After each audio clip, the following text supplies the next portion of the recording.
before I get into this video, I do want to say that if you own these items or purchase these items, I am not putting you down or judging you by any means. These are just items that I will not purchase anymore. First product is oil cleansers. I am so done with oil cleansers. I've had my fair share of having skin problems last year in the summertime, and it was due to using products that I shouldn't be using, and oil cleansers was one of them. I still have quite a few acne scars, but I am glad that I stepped away from oil cleansers, and it just didn't work out for my sensitive acne prone skin. Another skincare ingredient slash product is salicylic acid. So I was using this cleanser right here, which I ended up in the hospital due to this cleanser, and that was because I like to wash my face in the shower, and as I was squirting it out, it went inside my eye.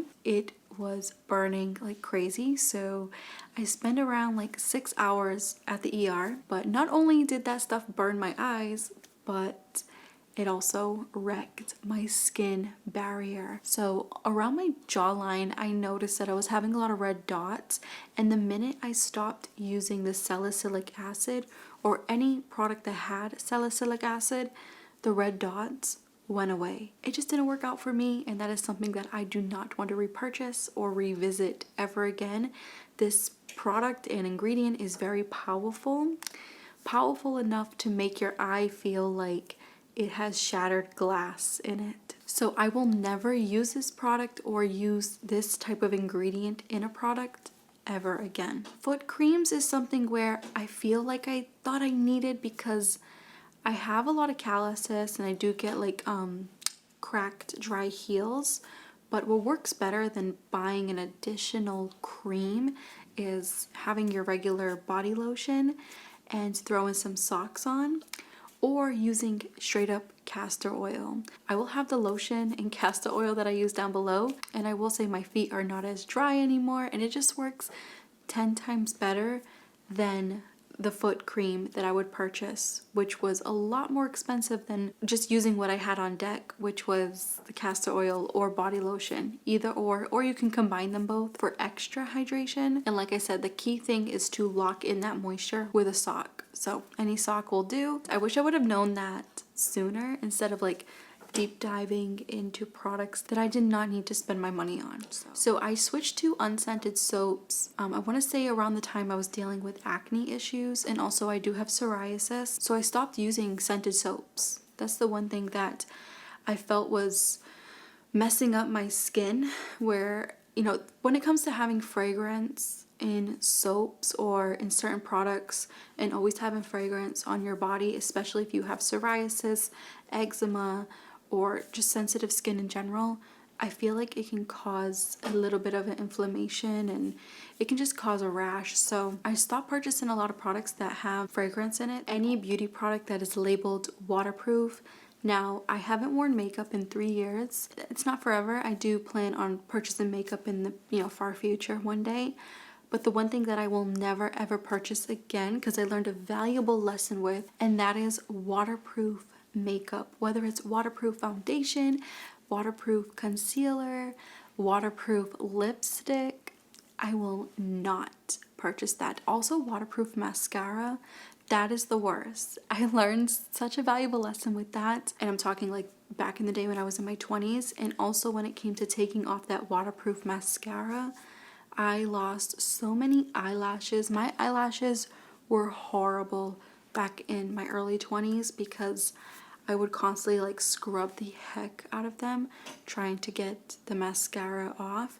And also, like, I don't know if you guys ever dealt with this, but when you take mascara off, especially waterproof mascara, I would end up with like the rest of the product here in my like teardrop area, and I would have to like pull it out, and it's like a string.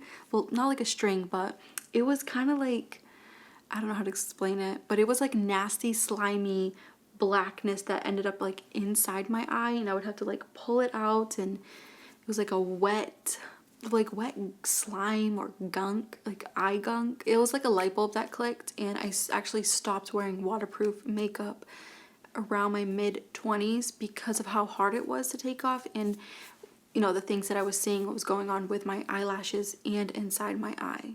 Most of you already know that I hate anything that is scented. So scented lip products, to be specific. I used to purchase Summer Fridays. I used to purchase Pacifica lip products, and yes, those scented products are fun. Sometimes they even taste good on your lips, but for me, I get a very, very bad headache over time.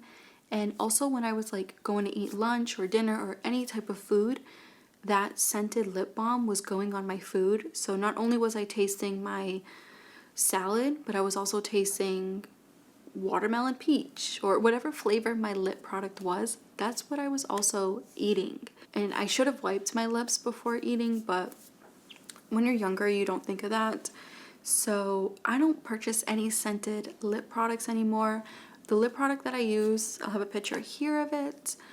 It's perfect, it's unscented, it's also vegan friendly, and it is very cheap. I only purchase one at a time. Lately, I've been waiting for products to be done and then purchase another product, so not stocking up anymore. I'll have a separate video on that soon, on what I stock up on and what I don't anymore, so like an updated version of that video. But when it comes to lip products, I am not purchasing any lip products that, one, is expensive, and two, that has scent. So if it's scented and expensive, I don't want nothing to do with it. Another thing that I used to purchase that I will never ever purchase again because it ruined my hair, and that is hair perfume. I used to use hair perfume all the time when I used to go to the clubs. When I used to just be out and about, I would wear hair perfume. Not only did it give me a headache constantly, the biggest problem that I was dealing with when it came to hair perfume is the fact that it was drying out my hair, because like the second or third ingredient to some of these products is alcohol. It just doesn't do anything for your hair but to make it smell good. So when I look for hair products now, I look for something that is going to do something for my hair. So the oils that I use, one oil is my scalp oil, and that is with rosemary and I think a little bit of peppermint. So it's all mixed together, and that promotes hair growth.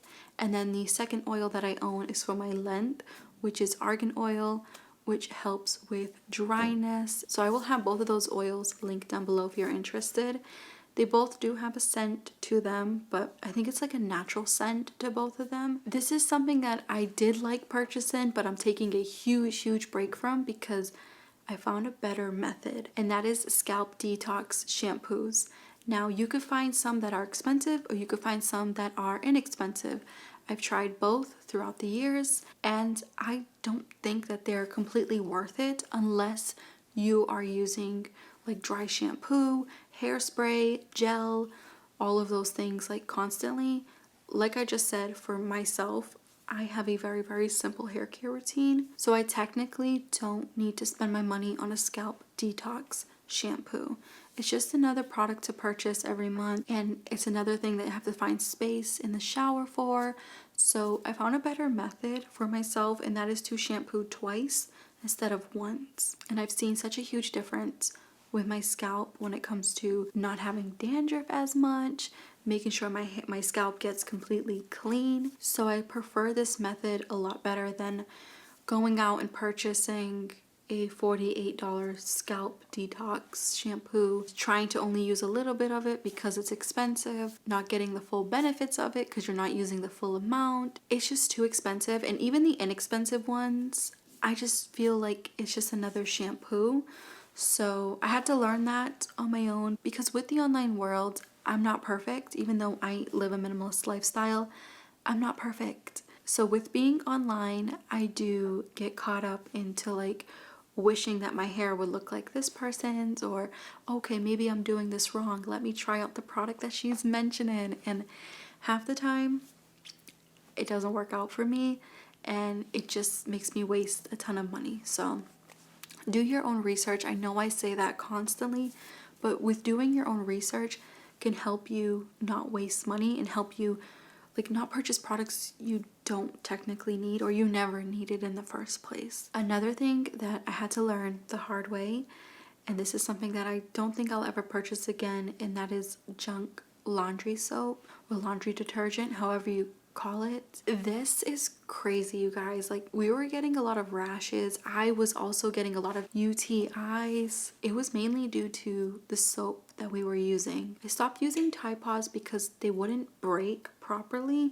in the washers that we have at this building. The washers that are in the hallway are pretty old. I think they're from like the 90s, but I'm not complaining. I'm very grateful that we even have a washer in the hallway because I grew up going to the laundromat. So I'm not complaining with the washer.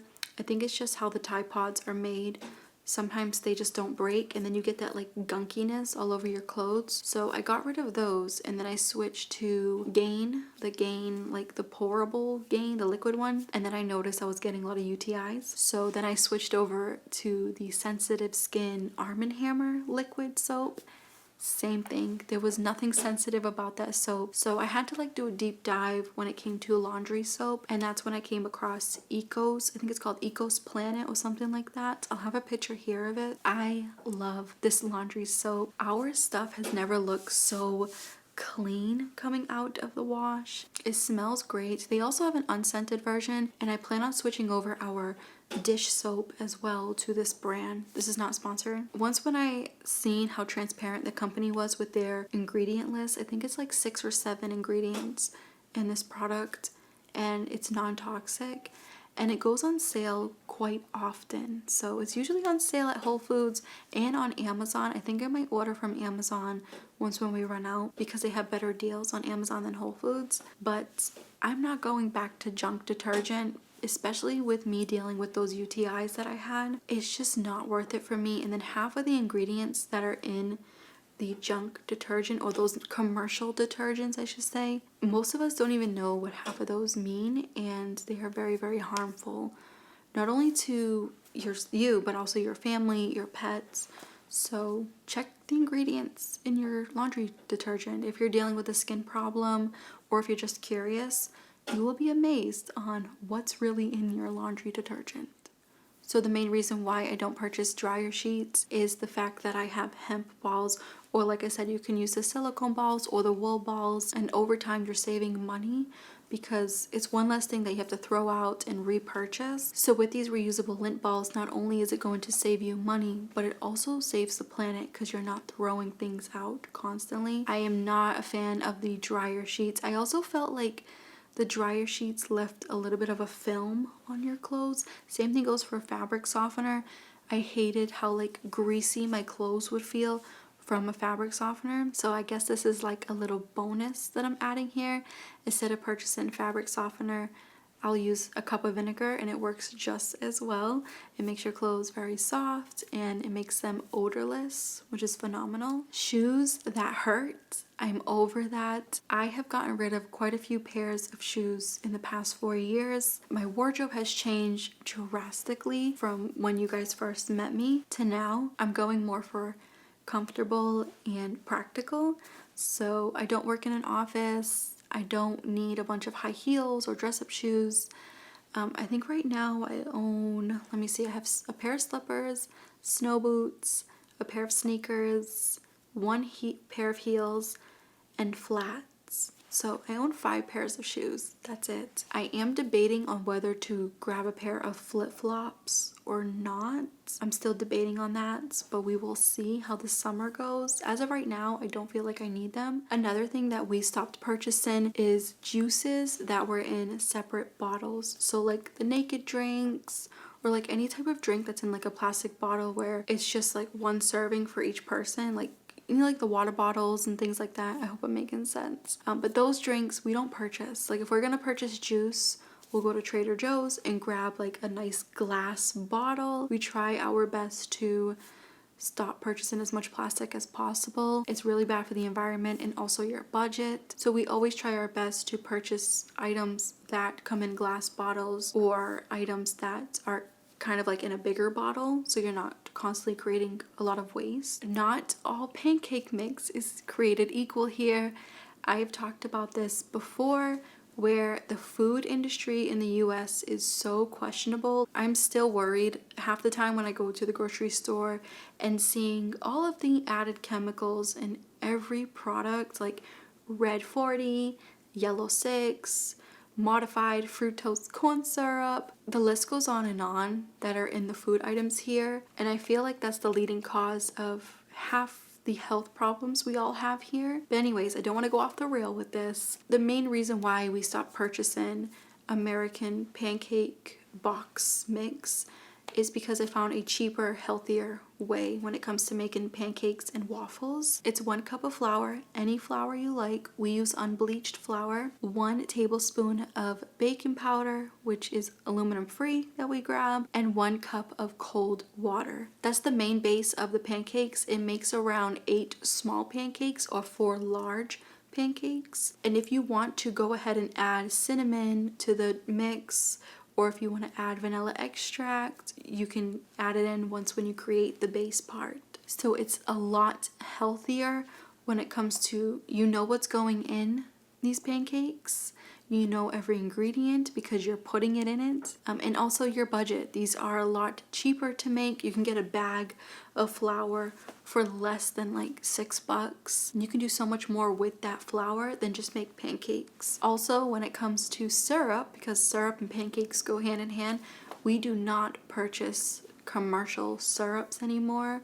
I used to be a huge lover of like buttermilk syrup and all of those syrups that aren't syrup. They all have like modified fructose corn syrup like 3 times in the ingredients and a bunch of junk in the ingredients. So what we stick to now, even though it is high calories, is 100% pure maple syrup. That's it. I do not purchase the sugar-free syrup anymore. I do not purchase the buttermilk syrup anymore. None of those syrups. We just stick with maple syrup, so something a little bit more natural. So those are the products that I no longer buy as a minimalist. Let me know down below, what are you not buying these days?